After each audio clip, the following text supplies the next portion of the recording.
been expecting you. I am C-3PO, your protocol escort droid for the Disneyland Star Tours news kit, and this is my counterpart, R2-D2.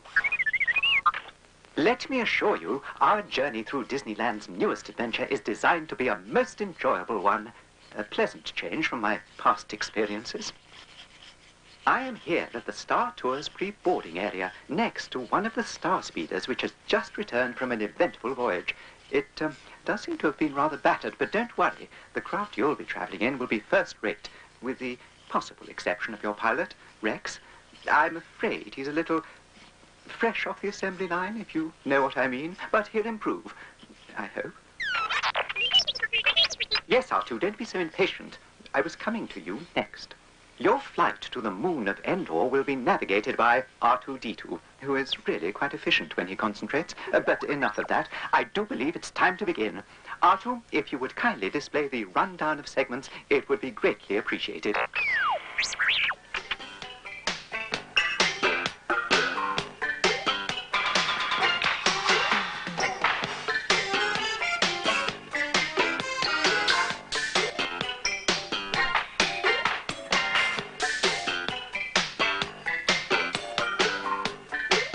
Welcome back. I was afraid R2 had lost you. Now, on with the Star Tours news kit. First, an introductory element. It dreamed of taking off into space, traveling at light speed, and chasing intergalactic bad guys.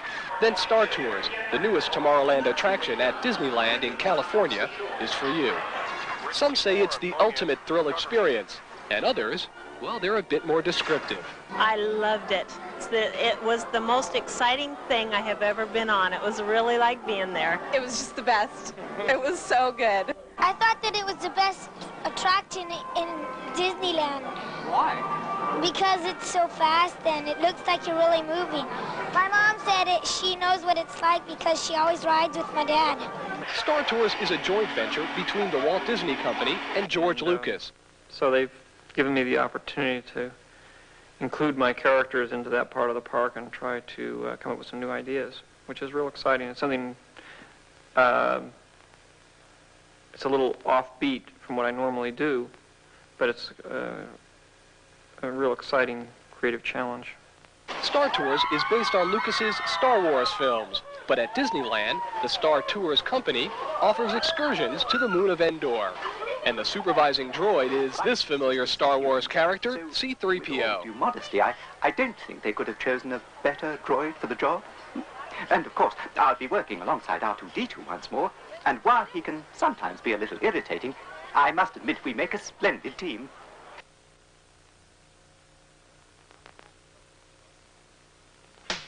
Next is something I'm sure you'll enjoy. It will give you some idea of what to expect during your Star Tours space adventure.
Hi there.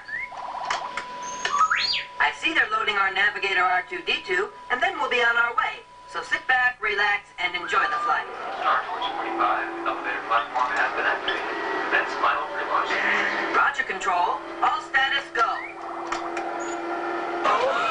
Wait! Brakes! Brakes! Where are the brakes?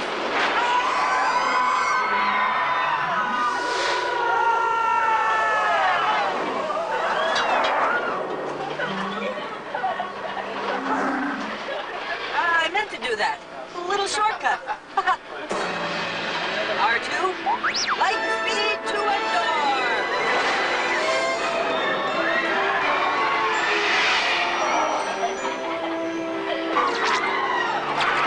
Wing 24, I'm going in. Cover me.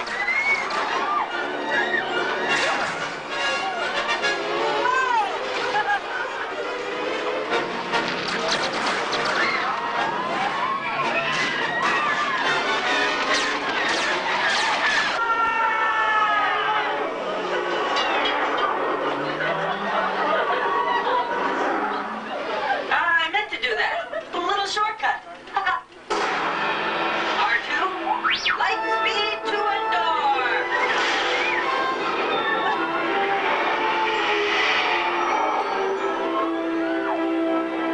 R2, we passed the Endor moon. Oh, what's the matter? Oh, no! Comet! Uh-oh. Wrong way. Brakes! Brakes! Where are the brakes?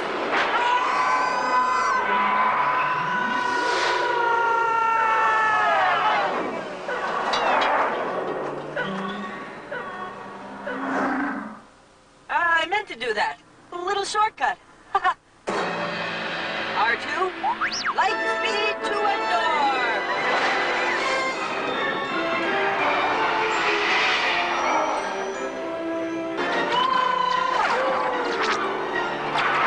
Wing 24, I'm going in. Cover me.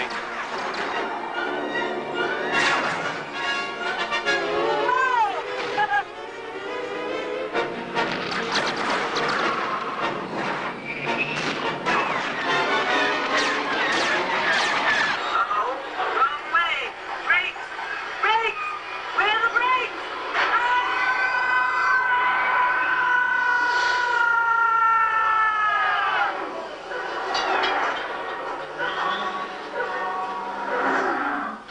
I meant to do that. A little shortcut. R2, light speed to Endor.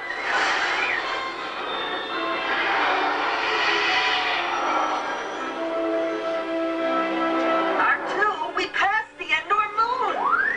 Now what's the matter? Oh no! Comets! Ladies and gentlemen, there may be some turbulence up ahead. Make sure your seatbelts are fastened. Hey, sorry folks. Sure to do better next time. It was my first flight and I'm still getting used to my programming. Hey! Hey! You can see why I operate from the pre-boarding area. Space travel and I were just not made for each other.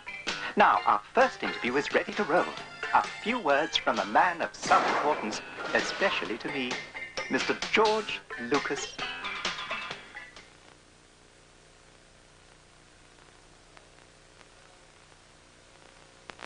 Well,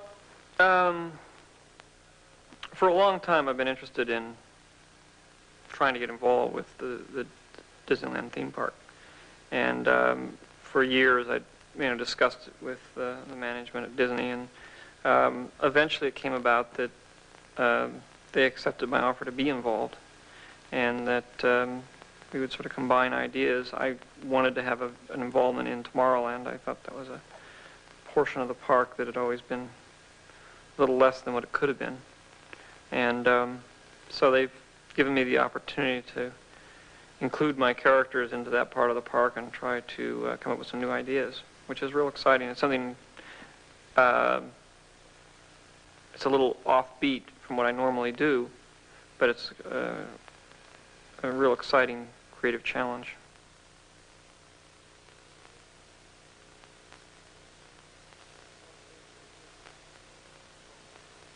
One of the basic ideas behind this is that it's reprogrammable. it relies a lot on software rather than hardware, so that the ride can be changed rather swiftly, relative to the way normal rail rides, hardware rides are, changed. And I think this will give us a big advantage in being able to upgrade the ride after a certain period of time to improve it or change it or make it into something else.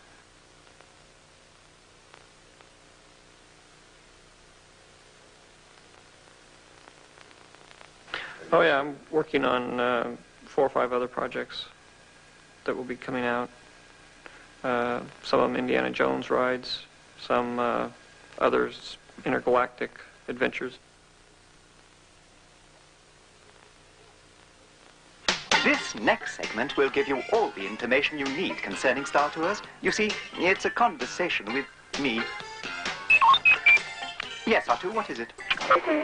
No, there aren't any interviews with navigator droids, so get back to work.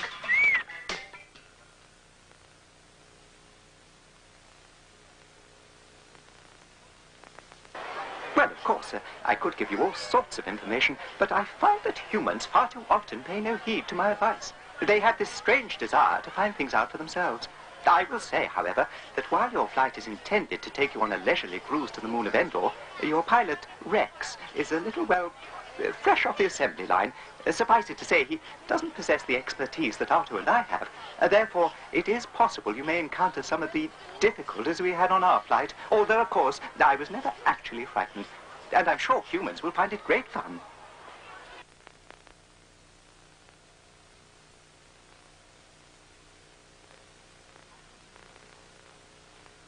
Well, I have endured rather odd environments in the past, but I must say I find Disneyland most suitable for one of my sensibilities, and I look forward to continuing my services here for many years. Of course, I have already a good deal of experience in providing vital assistance to humans, so with all due modesty, I don't think they could have chosen a better droid for the job. And of course, I'll be working alongside R2-D2 once more, and while he can sometimes be a little irritating, I must admit we make a splendid team.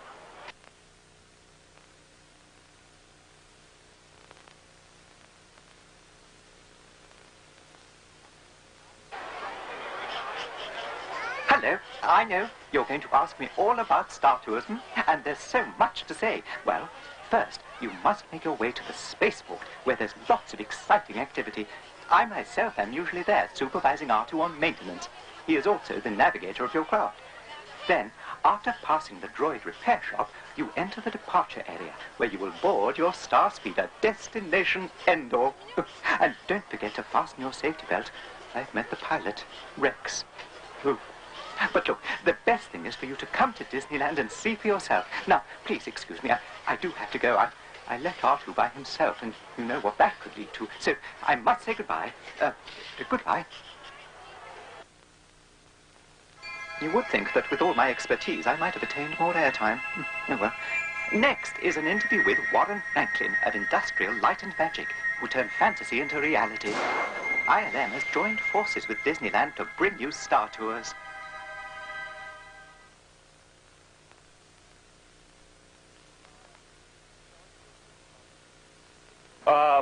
Star Tours gave us an opportunity to do a totally different kind of project, which was great, and everybody was very enthusiastic, get a chance to do a non-stop 4-minute effects film, basically, with no actors, nobody changing things all the time, and it was really, I think, something that got a lot of enthusiasm from the crew here, and they've worked on a lot of big films, so it was quite quite amazing that the extent of which people became involved with a Star Tours film.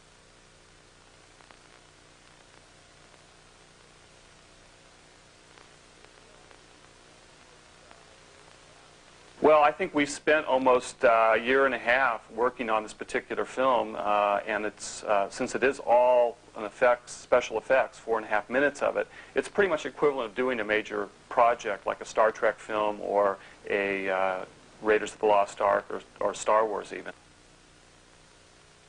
Another member of ILM is Dennis Muren, an Academy Award-winning visual effects director.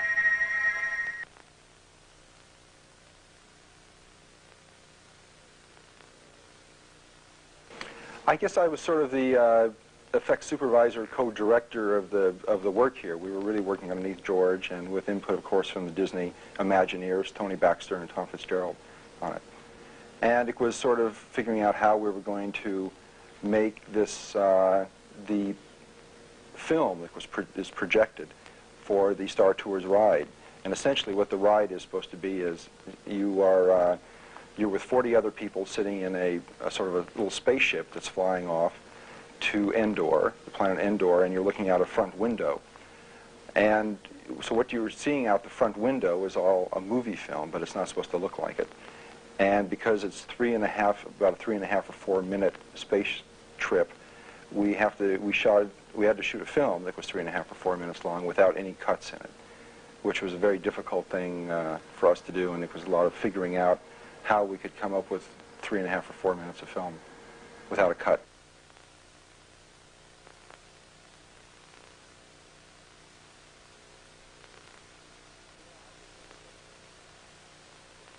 Yeah, I get wrapped up in it. It brings back first the excitement of being in Disneyland just ups you, and so you're ready for something. And then when you go in there, you're sort of like up also, because it's something that you quite haven't seen at Disneyland before. And then when you get into the Star Wars type of stuff, it brings back all the memories from those films. So it really puts you in in a lot of different worlds in a short time, and it really all works. We're real happy with it. Oh, welcome back.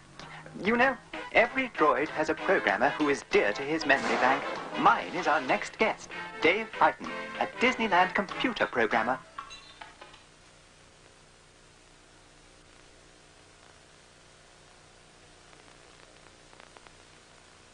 Well, the footage that Anthony Daniels did for me was an extreme help. First of all, this is a character that everyone knows. And everyone already knows what he looks like, how he acts, how he moves. So it's very important that I capture that same believability. And the best way to do it was get the help from Anthony Daniels. And with his help in my animation, we brought C-3PO to life again.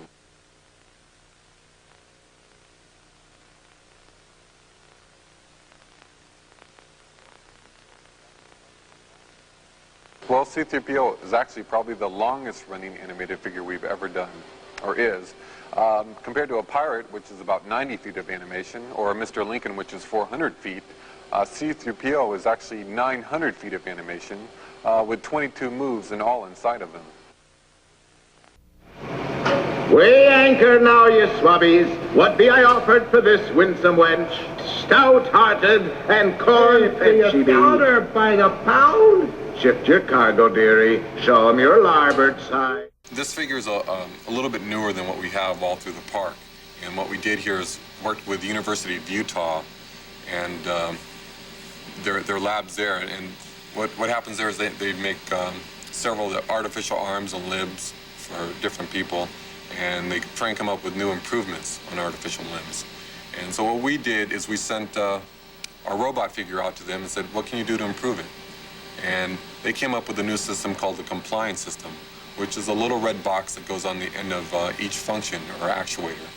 And it controls that actuator more precisely and accurately than ever before. Disney's dreams have occasionally been Dave Feighton's nightmares. Yeah, all kinds. You know, you have bears chasing you in your sleep, and Lincoln, you may have problems where you can't get him to move how you want in your dreams. Or sometimes he won't stop moving. You're saying, that isn't what I want, and no, I'm going to move how I want. And, or sometimes he won't get out of his chair. I've had that dream several times. He's so strong that he can break almost anything or pick up something and throw it. And there's been times where I was working on a figure where I'd moved the arm the wrong way, and instead of going on top of the table, went underneath the table, picked it up, and threw it all the way across the room over my head, and just demolished the whole table. The next interview is with another Disney mastermind, Tony Baxter. He is in charge of designing Disneyland shows.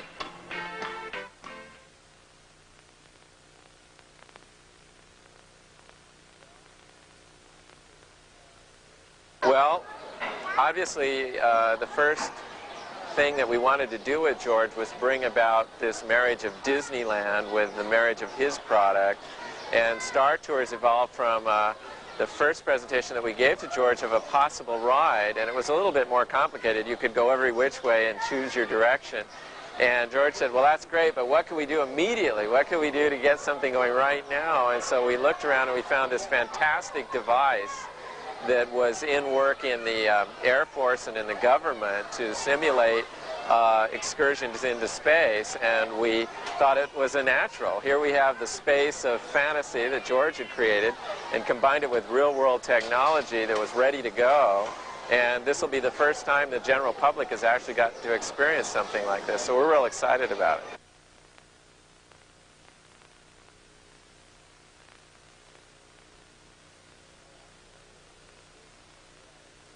Oh, absolutely. Anything this big you can't do all at once, so we wanted to get going as quickly as we could, as I mentioned. So Captain EO started us off on the right foot. Star Tours is going to continue it, and within the next few years I think you'll see an entirely new look here at Disneyland in Tomorrowland.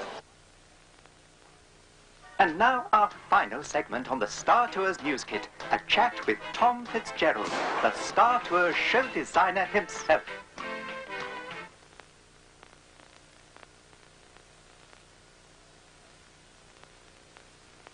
Well, Star Tours is really a continuation of the Star Wars saga, and the time frame is just after Return of the Jedi, so that the galaxy is now safe enough that tour companies have begun to open up shop throughout the universe, and Star Tours is one of those companies. And when you enter the attraction, you go into what we call the maintenance hangar, and here you're going to find your old friends R2-D2 and 3PO, who now have new jobs, new masters, and they're working for Star Tours. R2 is in what we call the Star Speeder 3000, which is a full-size transport that will take you on your journey, and he's doing some welding, and 3PO is doing the ever-popular backseat driving, telling R2 exactly why he's doing everything wrong and getting themselves in all sorts of mix-ups and so forth. You'll also, in this area, see some travel logs from Star Tours saying, you know, coming up service to Hoth and Dagobah and Tatooine, but saying that now they have non-stop service to Endor, and that's where we're going today. But before we get there, we pass through what's called the Droidnostic Center. And here, Star Tours is so proud of the care and precision with which their pilots are assembled that instead of hiding it off back, where we usually have maintenance operations, they put it on display. And they have what we call our G2 droids, who are repairing navigators and getting them ready for your flight. But unfortunately, the G2 droids are kind of goof-offs. And the little one, the laborer droid who's welding, or supposed to be welding, gets very distracted by the guests and starts asking them how to fix the droids and where they're going and hasn't he seen them before. And the other droid is sort of monitoring the activities of the room. From there, we enter the loading concourse, and you're sent to one of 4 gates to board the Star Speeder. And then you're off on your adventure with your rookie pilot, Rex.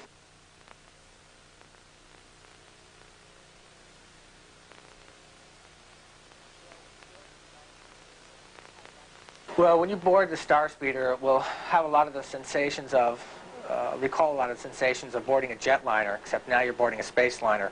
And once you have fastened your seatbelts and stowed your luggage away and taking care of all that business, you're off on your adventure, and you meet your pilot, RX-24, Rex for short. And this may be your first flight, but it also happens to be Rex's first flight. And that's part of the fun of the journey, is that you and Rex may never quite make it to Endor, but you're going to have a wonderful, wild adventure in a galaxy far, far away. Well, that concludes our news kit on Disneyland's newest form of space travel, Star Tours. I found it most informative. I'm sure you did too. But nothing can match the thrill of actually taking one of our flights. So R2 and I hope to see you here at Disneyland very soon. Until then, goodbye, and may the Force be with you. I was so sad that they took him out. Yeah, you and me both. I didn't even know they were taking my voice out of Star Tours until I was in a situation like this and somebody asked a question, just like you're doing right now, said, Pee-wee, how do you feel about your voice being taken out of Star Tours? And I was like, what? I didn't even know. Well, actually, you can still kind of hear your voice in the queue. Like, Captain Rex is like short-circuiting. He's like going, hi there. Yes. Is there any good news? So my question is, I'll tell you one thing, though, before that you didn't ask, that I'm going to tell you anyway. As long as my voice was used in the park, I had a free pass to go anytime I wanted, me plus 3 people, and I went all the time. I go all the time. Well, I was upset. You can imagine how upsetting it would be to have your voice ripped from the George Lucas ride and then have the pass ripped out of your hand, and, which I cared more about than the voice, really. But I have to say, we'll get to your question in a minute. I have a very important story I want to go over really slowly with you right now. Never mind, I forgot what I was talking about, so go ahead.